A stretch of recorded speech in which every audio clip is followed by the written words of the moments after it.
All right, Psalm 114, let's call this one his brand and subtitle it Salvation. Understanding that in this chapter, as we might have mentioned in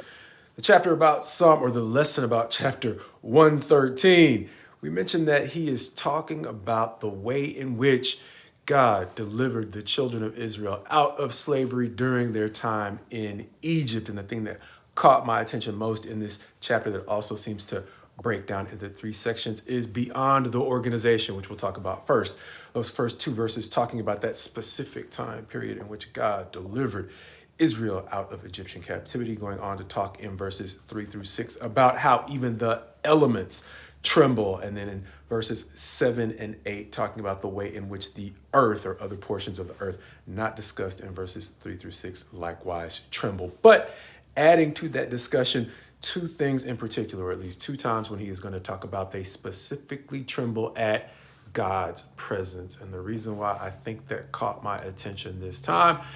is a phrase that goes, keep that same energy, that talks about the way in which sometimes I can feel pretty tough when I'm upset or frustrated with somebody, but I'm outside of their presence. However, it can be a challenge to keep the same energy I have when I'm frustrated with someone outside of their presence,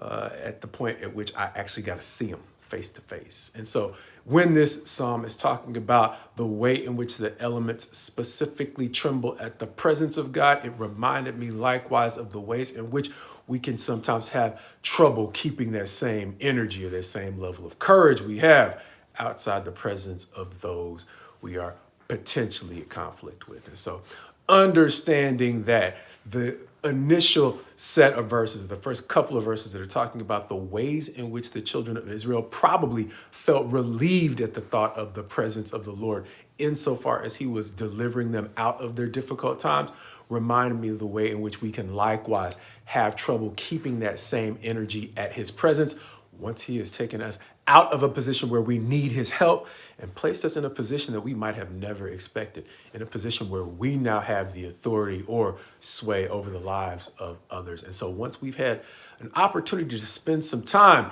in a position of relief and privilege, and maybe even more affluence than we might have ever expected, it may be difficult for us to keep that same energy at the presence of God that we did when we needed him to bail us out. And so we may be sometimes shocked at the way we may actually resemble the people we needed help from once we've spent some time in their position.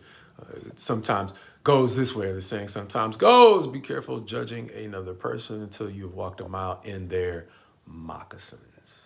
And so once we realize that part of his brand is salvation, I think we begin to grow a better understanding of the way in which he is trying to save us, when we realize that he is not only saving us from our suffering and our difficult times, but he's also saving us from the times in which we may actually end up being in positions of privilege we're not yet ready for. And so from that perspective, it's a recurring theme that we have seen throughout the Psalms and throughout the word to this point. When God is disciplining his people, he is often taking us through difficult times we may not understand, but they're the kind of hard times that may be designed to help us appreciate his salvation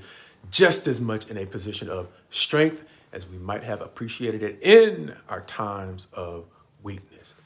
Making sure that we are able to keep that same energy or joy, whether or not we are seeing him in a position of weakness or strength,